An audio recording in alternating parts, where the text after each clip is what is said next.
morning, everybody. Welcome to episode 2 of this brand new podcast about learning how to live your very best life, even during challenges and celebrations, right? We can't just always be wanting to grow during hard times. We can grow during all experiences. Way back in 2016, I took a course with Brene Brown. It was something that she had offered through her website, and I jumped on it. I had been following Brene Brown for many, many years, and I felt like I had done a lot of the work, but this course rocked my world. And since then, I've sort of taken the course content and condensed it into a great teaching tool for my yoga classes, but also when I'm coaching somebody or I'm just helping somebody figure out what is it that is causing them to have these continual patterns in their life that often bring struggles. And so I just want to share with you how this content and how this process changed my life. And maybe you'll find something in there that resonates with you. So back in 2016, it was early. It was the first quarter of the year. It was January. I had just bought my home, and it's my childhood house. So that brought up a whole bunch of crazy stuff. And maybe we'll talk about how that came to be, that I'm living in my childhood home. But I started this course, and the essence of the course was to look at your values and figure out what is the most important value that sustains you when life is hard. And so this course was in depth, and it took 4 months, and there was homework assignments, and it was rigorous, but it was so good. Towards the end of the course, she started to teach this concept that I continue to have as part of my daily life. It truly, really meant so much to me, and it said so much to me. So basically, towards the end of the course, she gave you a list of 100 values. And the idea was that you looked at this list of values to figure out what was the one value that is most important to you that you will not sacrifice anything for. And it makes up who you are. It's the light that carries you through storms. It is everything that embodies you, one value. Now, we got this list, and I'll put the link for the list down below in the description of this podcast. But essentially, it's 100 values. I wanted my value to be something like compassionate or kind. Like, I wanted it to be that. And she walks you through this process where you circle 10 values that you feel like make up who you are. And so I circled my 10, and I'm like, oh, this is great. Then the next assignment was to whittle that list of 10 down to 5. And so I had to chop off a few that I think make up part of me, but doesn't make up all of me. And I kept whittling, and we get down to there's 3 values that make up who you are. You still got to find one. And so Brene talked about her value being faith, that faith is non-negotiable. It is something that she practices, she lives by, she teaches, she parents, she coaches people, that faith is so important.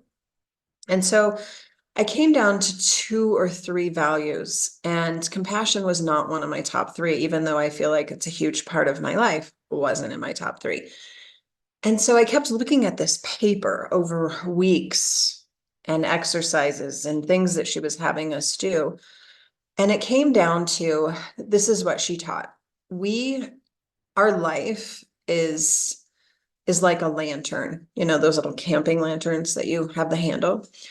And the flame that is inside that lantern represents your deepest value. It is what carries you through dark nights. It is what lights your way in your career, your parenting, your relationships, how you show up in the world. It is the one thing that is you.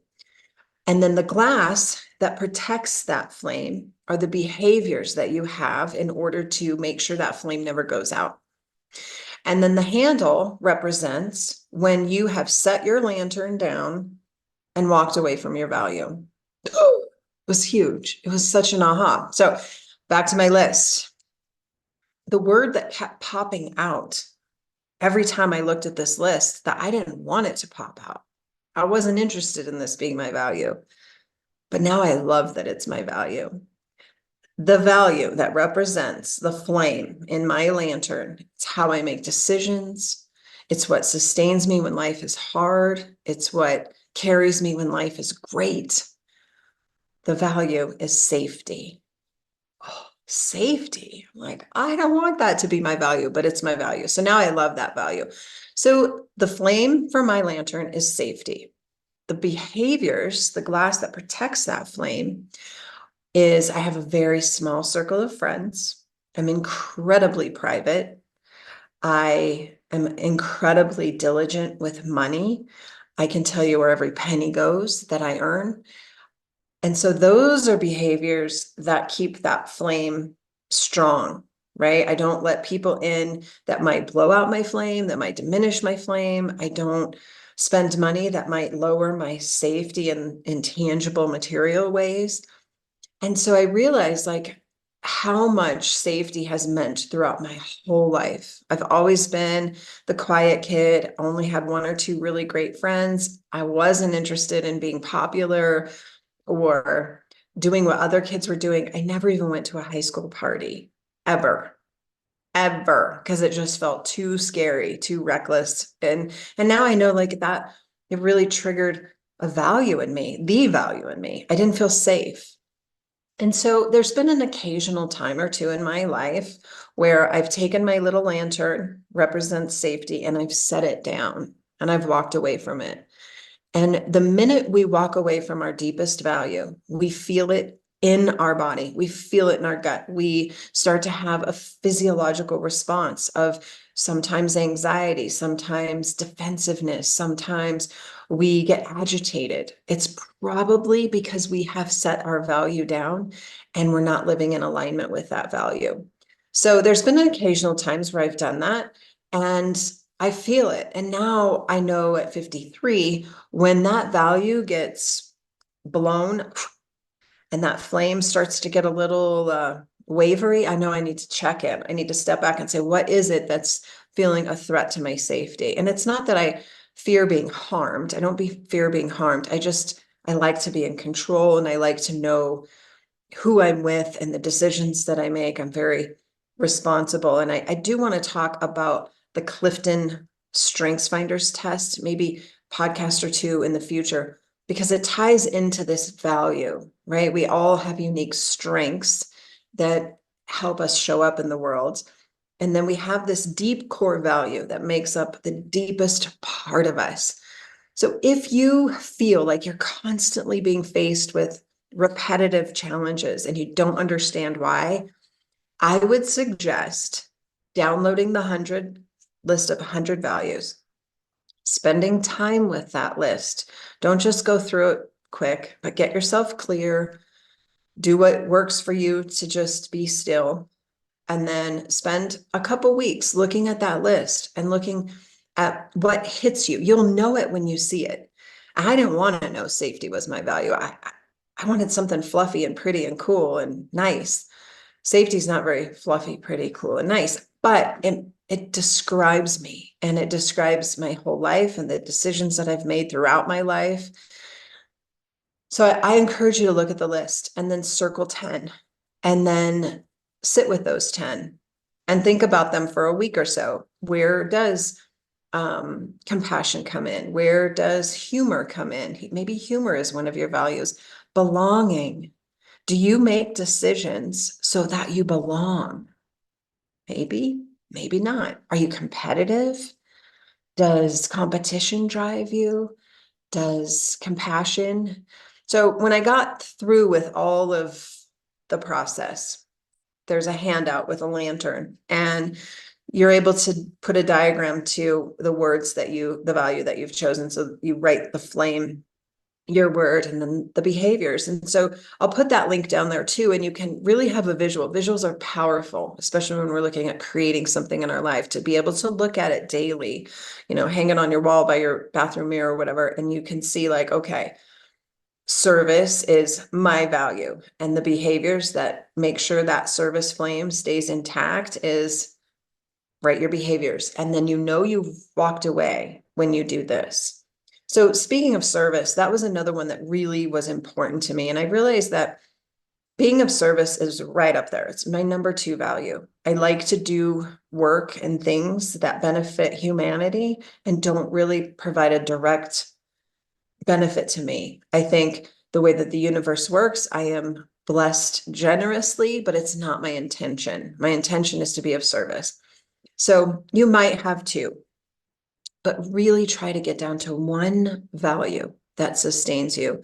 And then once you have your lantern and you've identified your flame and your behaviors, and when you've walked away, look at your past relationships, look at your career, look at your friendships, your parenting style, look at how you navigate hard things, and see if there's a pattern to where you may have set your lantern down, or the behaviors that really helped you get through those hard times by protecting your value. I think it's phenomenal information to have about ourselves in order to live our best life. We have to know who we are, and knowing your deepest core value, that which sustains you when you are lost at sea. You got your lantern. That's what you're looking for. So do the work. You will be so enlightened to figure out your value, and it may surprise you. Don't go in with cognitive, my value is this. Dip into your heart and listen. Let the word find you. Let the word jump out to you, because it will. And I can't wait to hear. So be sure to comment below your value. Let's have a conversation about this. It's so good. And then in a couple of weeks, maybe we'll talk about those Clifton strengths and how they tie in and weave together into this beautiful tapestry that makes up you. It's pretty cool stuff. All right. Have a beautiful day. Do the work. I'll pop the links below, so be sure to find those.